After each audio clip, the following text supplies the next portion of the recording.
وَإِن مِّن شَيْءٍ إِلَّا يُسَبِّحُ بِحَمْدِهِ وَلَٰكِن لَّا تَفْقَهُونَ تَسْبِيحَهُم، یعنی کوئی چیز ایسی نہیں جو تعریف کے ساتھ اس کی پاکی بیان نہ کرتی ہو، لیکن تم لوگ ان کی پاکی بیان کرنے کو سمجھتے نہیں ہو۔ اب یہاں پر ظاہر ہے کہ اللہ تعالیٰ کی حمد و ثنا اور اس کی پاکی بیان کرنا کیا ہے؟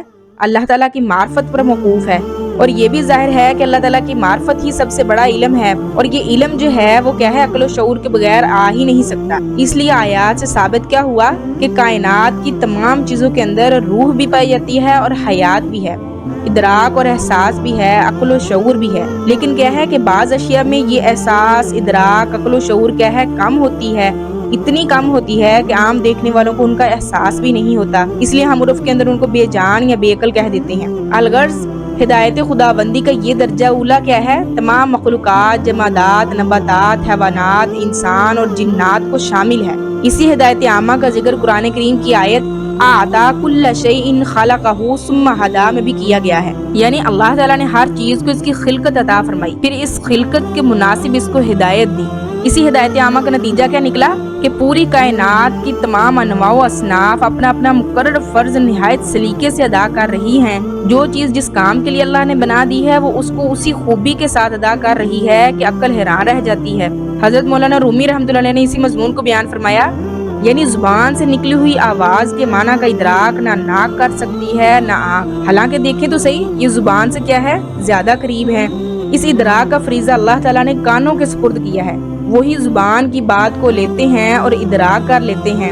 اسی طرح کانوں سے دیکھنے یا سونگنے کا کام نہیں لیا جا سکتا، ناک سے دیکھنے یا سننے کا کام نہیں لیا جا سکتا۔ سورہ مریم میں اسی مضمون کو اللہ تعالیٰ نے یوں بیان فرمایا ہے، اِن کُلُّ مَن فِی السَّمَاوَاتِ وَالْأَرْضِ إِلَّا آتِی الرَّحْمَنِ عَبْدًا، یعنی نہیں ہے آسمان اور زمین میں کوئی چیز جو نہ آئے رحمان کا بندہ بن کر۔ اب دیکھیں ہدایت کا دوسرا درجہ وہ کیا ہے؟ اس کے مقابلے میں خاص ہے، یعنی صرف ان چیزوں کے ساتھ خاص ہے جو عرف میں کیا کہلاتی ہیں؟ ذویل عقول کہلاتی ہیں، یعنی انسان اور جن۔ یہ ہدایت انبیاء اور آسمانی کتابوں کے ذریعے ہر انسان کو پہنچتی ہے، پھر کوئی اس کو قبول کر کے مومن بن جاتا ہے اور مسلمان ہو جاتا ہے، لیکن کوئی کیا کرتا ہے؟ رد کر کے کافر بن جاتا ہے۔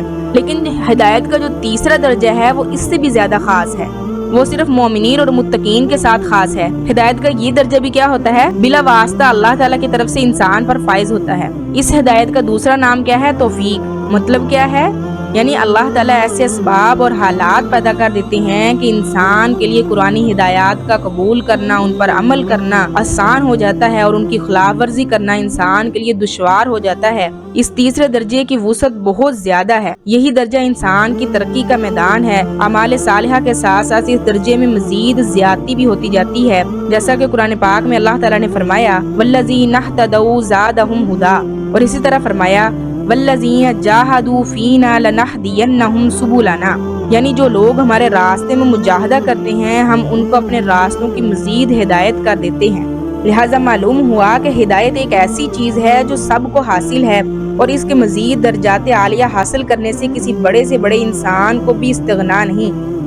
اب دیکھیں ہدایت کی اس تشریح سے قرآن کو سمجھنے میں بہت سے فائدے حاصل ہو گئے۔ پہلا فائدہ کیا حاصل ہوا کہ قرآن پاک میں کہیں تو ہدایت کو ہر مومن اور کافر کے لیے بلکہ کل مخلوقات کے لیے عام کیا گیا ہے، اور کہیں پر اس کو صرف متقین کے ساتھ خاص کیا گیا ہے، جس میں کیا ہو سکتا تھا؟ شبہ ہو سکتا تھا۔ لہٰذا جب ہدایت کے عام اور خاص درجات کو معلوم کر لیا تو یہ شبہ کیا ہو گیا؟ خود بخود دور ہو گیا کہ ایک درجہ تو ہدایت کا سب کو عام اور شامل ہے، لیکن دوسرا درجہ خاص ہے۔ اور دوسرا فائدہ ہدایت کے درجات کو جاننے سے یہ حاصل ہوا کہ قرآن پاک میں ایک طرف تو جگہ جگہ یہ ارشاد ہے کہ اللہ تعالیٰ ظالمین یا فاسقین کو ہدایت نہیں دیتے، لیکن دوسری طرف یہ ارشاد ہے کہ اللہ تعالیٰ سب کو ہدایت فرماتے ہیں۔ تو یہاں پر بھی تعارض ہو گیا کہ ایک جگہ پر فرمایا کہ اللہ تعالیٰ سب کو ہدایت دیتے ہیں، لیکن ایک جگہ پر فرمایا کہ اللہ تعالیٰ ظالمین یا فاسقین کو ہدایت نہیں دیتے۔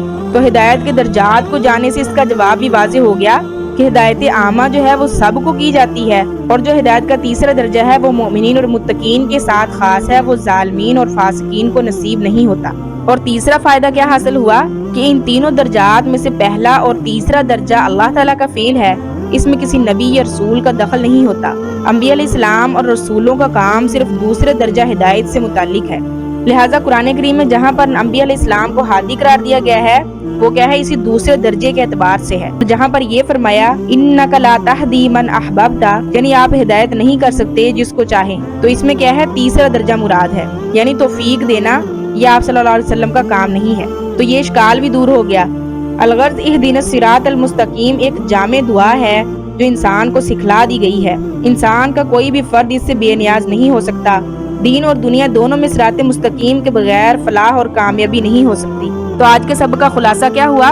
ایک تو ہم نے ہدایت کے معنی کو سمجھا، دوسرا یہ سمجھا کہ قرآن پاک میں ایک جگہ پر انبیاء کو ہادی کہا گیا ہے اور دوسری جگہ پر ارشاد ہے انک لا تہدی من احببت، یعنی آپ ہدایت نہیں کر سکتے جس کو چاہیں، تو اس اشکال کو بھی دور کیا۔ اور تیسرا ہم نے کیا پڑھا، جو قرآن پاک میں بار بار آیا تھا کہ اللہ تعالیٰ سب کو ہدایت فرماتے ہیں، اور بعض جگہ پر تھا کہ اللہ تعالیٰ ظالمین اور فاسقین کو ہدایت نہیں دیتے، اس کا جواب بھی ہم نے سمجھا۔ امید ہے آپ کو سمجھ آ گئی ہوگی۔ اللہ رب العزت سے دعا ہے کہ اللہ تعالیٰ ہمیں قرآن پاک کو سمجھنے کی توفیق عطا فرمائے، آمین۔